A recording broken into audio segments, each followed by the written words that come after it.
یەکێتی نیشتمانی کوردستان هاوشان لەگەڵ هەموو بوارەکانی کۆمەڵگا لە بواری وەرزش چەندین دەستکەوتی بەدەستهێناوە و چەند سەروەریکیشی تۆمار کردووە داهێنەر بوو بۆ دامەزرا وەرزشەکان و بەردەوام هەوڵی فراوانکردنی وەرزشی کوردستانی داوە و لەو پێناوەشدا هەرگیز پشتی لە وەرزشکاران نەکردووە و هەمیشە لە هەوڵی خزمەتکردن و پشتیوانیکردنیاندا بووە. و بە بۆنەی یادی 45 ساڵەی دامەزرانی یەکێتی نیشتمانی کوردستان حیزبی شەهیدان لێرەوە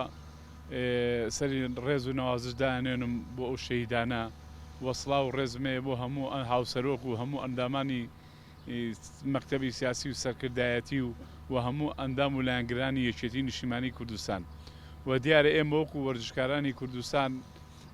هەردەم پاڵپشتێکمان بووە کە یەکێتی نیشتمانی کوردستان بووە و یەکێک لەوان لەو سەروەرانەی کە یەکێتی نیشتمانی کوردستان بووە لە بواری وەرزش ئەوە بوو لە دامەزرانی لیژنەی ئۆڵمپی کوردستان ئەوەش بوو بە چەترێک کە هەموو کوردستانی کۆ کردەوە لەژێر سایەی بواری وەرزشە ئەم هەنگاوە تەمان یەکێتی نیشتمانی کوردستان کردی.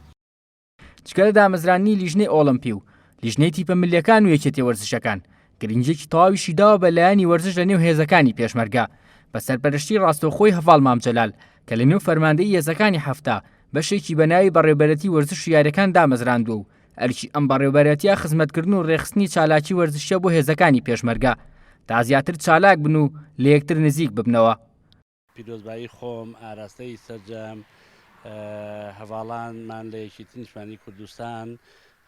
لە یادی 45 ساڵەی دامەزرانیدا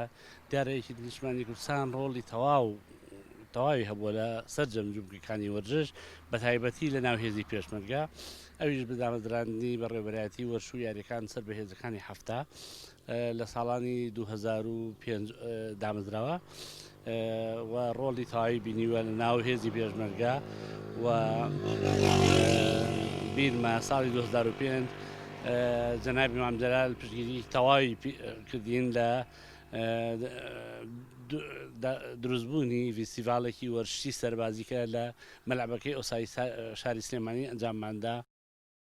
یەکێتی نیشتمانی کوردستان بەردەوام هاوکاری وەرزشکاران و تیپەکان و یانەکان بوو لە تەواوی هەرێمی کوردستان و وەرزشکارانی شایەتی ئەوە دەدەن کە ئەوەی یەکێتیەکەی مامە وەرزشی لە هەموو جومگەکانی هەرێم جێگە کردوێتەوە و نەیهێشتۆ هیچ قەیران و کۆسپێک چالاکیەکان پەک بخات. شفان ڕۆڤ گەلی کوردستان سلێمانی.